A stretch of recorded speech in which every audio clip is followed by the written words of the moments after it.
শয়তানকে আল্লাহ বন্দী করে ফেলে, যেন আমার বান্দাগুলির রমজান মাসে ইবাদত করার মধ্যে কোনো ওয়াসওয়াসা দিতে না পারে। সুবহানাল্লাহ। দেখেন, চিন্তা করে আল্লাহ আমাদের জন্য এতটুকু ইহসান করেন, আমরা যদি এরপরেও রমজান মাসে ইবাদত করতে না পারি, আমাদের মতো কপাল পোড়া আর কেউ হতে পারে না। রমজান মাসে আল্লাহ এত সুযোগ দেন, শয়তানকে বন্দী করে ফেলেন, এরপরেও যদি আল্লাহর ইবাদত করতে না পারি, আমাদের মতো কপাল পোড়ার ভাগ্য খারাপ কেউ হতে পারে না। আল্লাহ রাব্বুল আলামিন নবীর মাধ্যমে জানায় দেয়, 2 নাম্বার আমাদের জন্য সুযোগ আল্লাহ করে দিয়েছেন।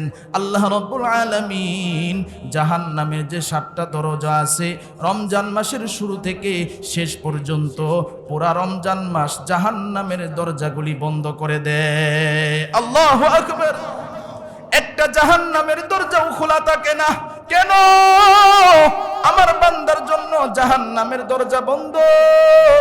রাসূল বলেন 3 নম্বরে আল্লাহ রাব্বুল আলামিন জান্নাতের 8টা দরওয়াজা 24 ঘন্টা খোলা রাখে। জাহান্নামের একটা দরজাও বন্ধ থাকে, একটা দরজাও খোলা থাকে না, আর জান্নাতের একটা দরওয়াজাও বন্ধ থাকে না। দেখেন আল্লাহর কি পরিমাণ রহমত আর বরকত আমাদের উপরে পড়ে। প্রথম 10 দিন আল্লাহ তাআলা ঘোষণা দিয়েছেন, এই 10 দিন হলো রহমতের। সুবহানাল্লাহ। আল্লাহ রাব্বুল আলামিন কত সুন্দর করে রমজান মাসটাকে সাজাইছেন।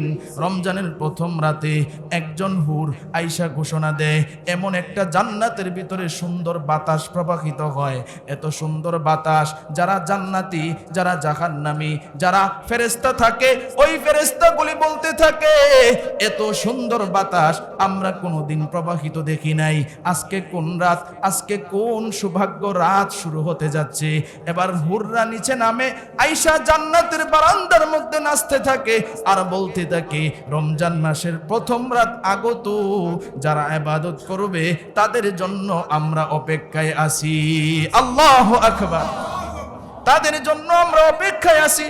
আল্লাহ রাব্বুল আলামিন আমাদের জন্য কত সুসংবাদ দিয়ে রাখছেন। এরপরেও যদি আমরা রমজান মাস পাওয়ার পরে 5 ওয়াক্ত নামাজ সঠিকভাবে পড়তে না পারি, যদি আমরা রমজানের রোজাগুলি সঠিকভাবে না রাখতে পারি, আমাদের মতো কপাল পোড়া আর কেউ হইতে পারে না, ঠিক কি না?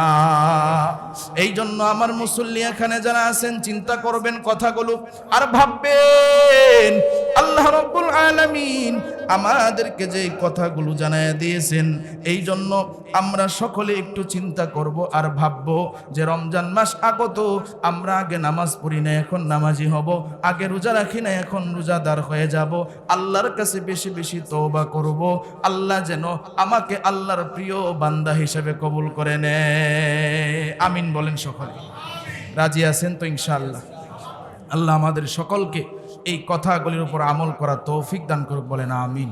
ইনশাআল্লাহ রমজানের বিষয়ের উপরে আরো আলোচনা বিস্তারিত হবে। যেহেতু আমরা সময় শেষ হয়ে গেছে, এই জন্য আগানো যাচ্ছে না।